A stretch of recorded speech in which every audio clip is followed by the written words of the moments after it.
A cracked jet engine, a broken wing, a machine that was once unstoppable, now reduced to an enigma.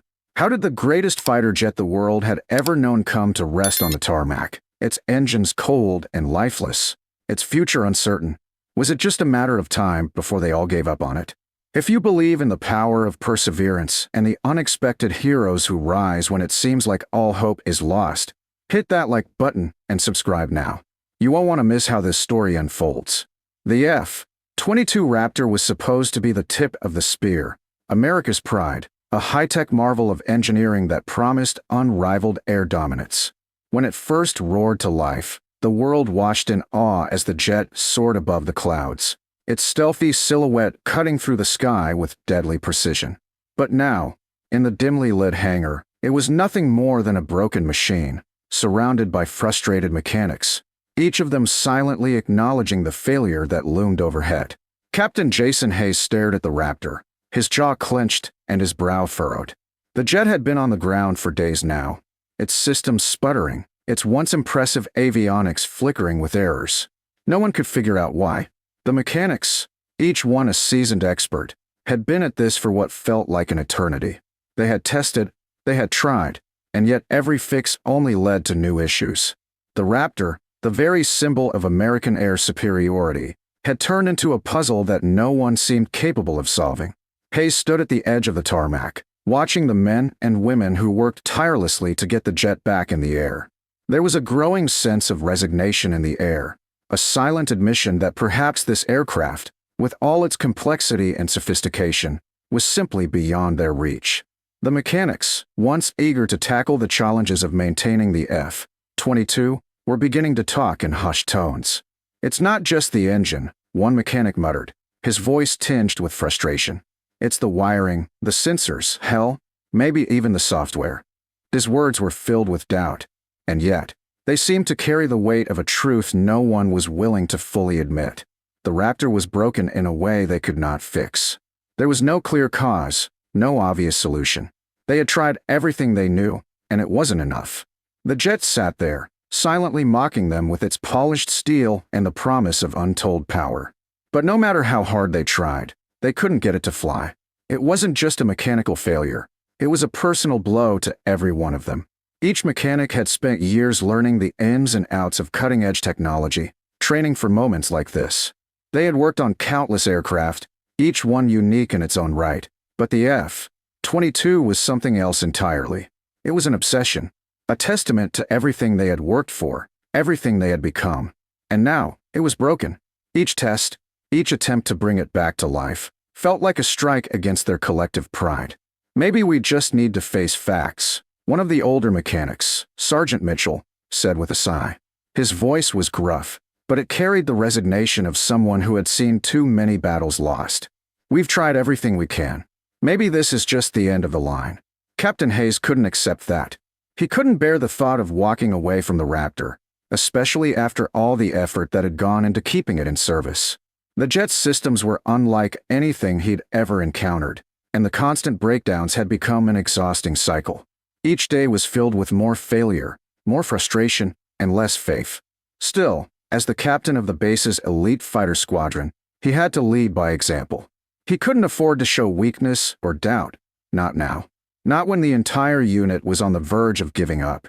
But Hayes was running out of options. He had tried everything in his power to solve the problem. He'd called in every expert he knew. He had even consulted with the highest-level engineers at Lockheed Martin, hoping for a breakthrough. But nothing had worked. The Raptor was grounded, and the reason why was slipping further and further into the realm of the unknown. The men and women who worked on this plane had their limits, and they had reached them. No one could figure it out. But there was one name, one person Hayes hadn't called yet. A name whispered in quiet circles of military circles, a name that had been spoken with reverence. Sergeant Brenda Lowe. Sergeant Lowe was not a mechanic. She wasn't even an engineer. But she had a reputation that made the toughest veterans pause. She was a Navy combat medic, one of the few women to earn the Silver Star for her actions during the Second Battle of Fallujah, where she had saved the lives of multiple Marines while under fire. Her skills as a medic were unmatched, but what truly set her apart was her uncanny ability to solve problems, to think on her feet when the world around her was falling apart.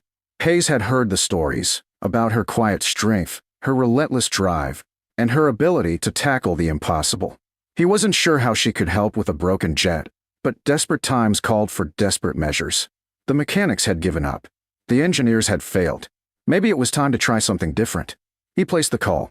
Within hours, Sergeant Lowe arrived at the hangar, stepping into the dim light of the facility with an air of quiet confidence. She was in her late 20s, but the weight of her past actions seemed to add years to her demeanor. Her reputation preceded her, and even the most hardened mechanics found themselves standing a little straighter when she entered the room. She surveyed the Raptor with a cool gaze, taking in the sleek lines of the fighter jet before stepping forward, her mind already working through the problem. "All right," she said, her voice calm but steady. "Let's see what we're working with." The mechanics watched in stunned silence. Captain Hayes could only hope that she could do what they had failed to do for days. Could she really fix the unfixable? Could this woman, this combat medic, have the answer they so desperately needed? Sergeant Brenda Lowe's presence in the hangar felt different. Unlike the seasoned mechanics who wore their fatigue and frustration like second skin, she carried herself with an air of quiet confidence that immediately put everyone on edge, especially Captain Hayes. She wasn't a mechanic. She wasn't an engineer. But the weight of her reputation preceded her, and that was enough to spark a hesitant curiosity in the room. She had saved lives on the battlefield when everyone else had given up. Now, in a hangar full of defeated technicians, could she somehow solve the unsolvable? Brenda was in her late 20s, her once bright blonde hair now pulled back into a no-nonsense ponytail, strands loosely framing her face. Her hands were steady as she walked past the crew, her calm gaze sweeping over the F-22 as if it were just another puzzle, waiting to be solved. She wasn't here to impress anyone. She was here to work. "All right," she said, breaking the silence. Her voice was quiet but carried a weight, a subtle authority that commanded attention. "Let's see what we're working with." The mechanics stood still, unsure of what to make of her. To them, she was an outsider, a woman who had earned a silver star, sure. But what did that mean in the context of a multi-million-dollar fighter jet? She wasn't supposed to know how to fix this plane. She wasn't supposed to be the one to get it airborne again. Hayes observed her from a distance, his arms crossed. He had called her in. But even now, he couldn't help but question whether this was a waste of time. He had heard the stories. How Lowe had been a medic during the intense urban fighting of Fallujah, how she had gone above and beyond to save Marines in the most dangerous of conditions. But a jet? He wasn't sure how that would translate. She walked closer to the F-22, her eyes scanning the cockpit and its exposed systems. The Raptor, once the pride of the military, was now an unresponsive beast. Its avionics were malfunctioning, and its sensors weren't communicating properly with the control systems. It was a complicated machine, and nothing about it made sense to Brenda at first glance. She didn't rush. She crouched near the open maintenance panel, taking in the components with a level of focus that the mechanics could feel in their bones. Hayes could see her mind working behind her sharp eyes. She wasn't trying to fix it with brute force or fancy tech. She was observing, looking for something that the others might have missed. It didn't take long before she stood and turned to the lead mechanic, Sergeant Mitchell. "There's something small but critical," she said, her voice firm but measured. "You've overlooked it." Mitchell blinked, clearly puzzled. "What do you mean?" Brenda motioned to the wiring, specifically a cluster of cables running from the cockpit to the main avionics unit. "It's not the engine. It's not the fuel. There's a short in the electrical routing that's causing these sensors to crash. A glitch in the wiring. It's intermittent. If you don't catch it, the entire system will continue to break down until the jet won't start at all." She turned back to the wires, her fingers tracing the thin cables with the precision of someone who knew how to fix things, how to solve problems, even when there seemed to be no way forward. The team of mechanics had been focused on the more obvious, large-scale failures, but Brenda's approach was different. She didn't look for the massive issue that everyone else had already found. She looked for the one that no one had considered. "I think I can bypass it, just for now, to get the system up and running. But it's going to take precision," she continued, glancing over her shoulder at the engineers who had been standing by. "Who's got the soldering equipment?" The mechanics exchanged a glance before one of them, a younger technician named Wallace, reluctantly stepped forward. "I've got it," he said, though there was a tremor in his voice. The thought of letting someone outside their usual circle work on the Raptor was uncomfortable, but none of them could deny that Brenda's calm demeanor was beginning to have an effect. They hadn't been able to fix the issue after days of trying, but maybe she had seen something they hadn't. Brenda nodded to Wallace, then turned back to the wires. She didn't waste any time with explanations. She just worked. Her hands were steady as she deftly stripped the wires and rerouted the signals, bypassing the faulty connections with a few quick, measured movements. The others watched in silence, unsure of what to expect, but somehow, they felt the tension lifting in the air. The work was simple, almost mundane in its execution, but there was something mesmerizing about the way Brenda operated. Hayes couldn't help but feel a small spark of hope. She wasn't just playing with circuits or making guesses. She was solving a problem, the kind of problem that had ground a multi-million-dollar fighter to a halt. Minutes later, Brenda stood back, wiping her hands on a cloth. "All right," she said, as though the weight of the task had never been an issue. "Try powering it up again." The team gathered around the control panel. Wallace hit the button, the jet's systems beginning to hum as the lights on the avionics flickered back to life. There was a collective inhale as the screens came alive, the sensors communicating properly with the rest of the systems. The F-22, for the first time in days, was functioning again. The jet that had stumped the best minds of the base was now alive. Hayes stood back, his arms still crossed, though this time with an expression that hinted at newfound respect. He couldn't believe it. After everything the team had tried, after the countless hours spent troubleshooting, it was a civilian, someone with no formal training in avionics, who had found the issue. Someone who had no place in this hangar, yet had done what the entire team hadn't. "Nice work, Sergeant," Hayes said, his voice steady but carrying an edge of admiration. Brenda didn't look up as she gathered her tools. "It's not about what you know," she said, her voice low. "It's about knowing how to approach a problem when the solution isn't obvious. That's the difference." The mechanics stood around the jet, unsure of what to say next. They were in awe, but they were also embarrassed. She had done what they couldn't. But instead of rubbing their faces in it, she simply got to work. There was no boasting, no celebration, just results. And just like that, the Raptor was back in the sky, ready for action. The F-22's engines roared to life once more, and a wave of disbelief and relief rippled through the hangar. The sound, once alien and distant, now felt like a triumph. The mechanics, their faces tight with frustration and exhaustion from days of failed attempts, now stood frozen in awe. Sergeant Brenda Lowe had done it. With her steady hands and methodical mind, she had brought the jet back to life when no one else could. It was more than just fixing a machine. It was a message, a reminder of the unseen power that often lies in quiet determination and focus. Captain Hayes watched from a distance, his arms now uncrossed, his stance more relaxed than it had been in days. He could hardly believe what he was seeing. The Raptor, once a massive enigma of technology and failure, was now fully functional, its systems humming in perfect synchrony. Brenda hadn't just bypassed a malfunction or slapped a temporary fix on a broken machine. She had solved a problem no one else could even pinpoint, and she did it without fanfare, without asking for anything but the opportunity to try. As the jet powered up, the tension that had held the hangar in a vice grip seemed to lift. The mechanics began to exchange looks, wide-eyed, tentative smiles creeping onto their faces. For the first time in days, the hangar felt full of hope. The F-22 wasn't just another failure waiting to be written off. It was a testament to the kind of problem-solving, the kind of grit that soldiers like Brenda Lowe embodied. Hayes approached her, unable to keep the admiration from creeping into his voice. "I don't know how you did it," he said, his voice low but sincere. "But you just saved this aircraft. You saved us." Brenda looked up at him, her face still calm and focused, her demeanor unchanged. "I didn't save it," she replied, her voice even and clear. "You all did. I just helped you see it from a different angle." She didn't linger on the praise. Her work wasn't about recognition, it was about results.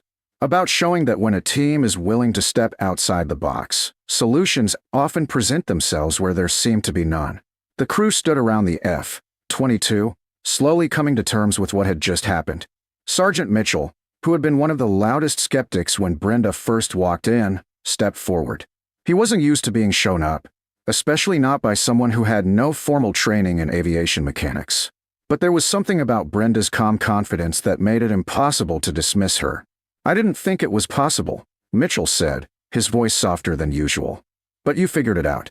You knew exactly what was wrong when we couldn't even see it." Brenda nodded slightly, acknowledging his words but not offering more. The jet was now purring beneath the hum of its complex systems, but there was no real victory dance. There was no need for one. The real reward for her came in the recognition of the work well done, in the quiet acknowledgement that sometimes it's not about being the smartest or the most experienced, but about having the courage to approach a problem with a clear mind. As Hayes watched the crew begin to inspect the jet again, he couldn't help but feel a twinge of humility. He had doubted her when he called her in, unsure of what someone like her could contribute. He had never thought to trust someone outside the typical boundaries of military expertise. But now, with the jet back in working order, he saw the error in that thinking. He realized he had underestimated what a quiet leader, someone who didn't rely on rank or arrogance, could do when given the space to act. "Sergeant Lowe," Hayes said, his voice steady but carrying a note of respect that hadn't been there before. "I'll make sure this gets noted. What you did here, it's not just about fixing the Raptor. You've shown us something about leadership, about trusting the right person at the right time." Brenda didn't reply at first. She just looked at the jet again, her gaze tracing its sleek lines and the complex systems beneath the surface. She knew what it was like to be underestimated, to be seen as an outsider, not because of lack of ability, but because of what you represented. A woman in a male-dominated field, a soldier turned contractor, someone who was expected to fail before even being given the chance to try. But today, none of that mattered. What mattered was the work and what had been accomplished. Later that afternoon, as Brenda was preparing to leave, Sergeant Mitchell walked up to her. He was a man of few words, but today, he seemed different. Something had shifted. "I've been doing this for a long time," he began, his voice almost hesitant. "But I'll tell you what, Lo, you've got a way of seeing things we didn't. You reminded us that sometimes it's the little things we overlook that make all the difference." Brenda smiled slightly, appreciating the recognition, but she didn't dwell on it. "It's not about being the smartest," she said, her tone matter of fact. "It's about knowing how to focus on the details when the bigger picture is overwhelming." As she turned to leave the hangar, she glanced back one last time at the F-22, its systems now fully operational. The plane was no longer a symbol of failure. It was a symbol of teamwork, resilience, and the quiet strength that comes from solving the impossible. The hangar was filled with the soft hum of mechanics and technicians getting back to work, their spirits lifted, their confidence restored. The Raptor had been grounded, but it had been brought back to life by a soldier who understood the value of persistence, and by a team that was willing to look beyond the surface and admit when they didn't have the answer. For Captain Hayes, that was the true victory. Not the restored F-22, but the lesson learned, that sometimes the greatest strength lies not in what you know, but in what you are willing to learn and who you are willing to trust. As Brenda left the hangar, the mechanics went back to their work with renewed energy, a quiet respect now woven into the fabric of their teamwork. The Raptor would fly again, but this time, its success would be a shared victory, one that transcended rank, expertise, and expectations.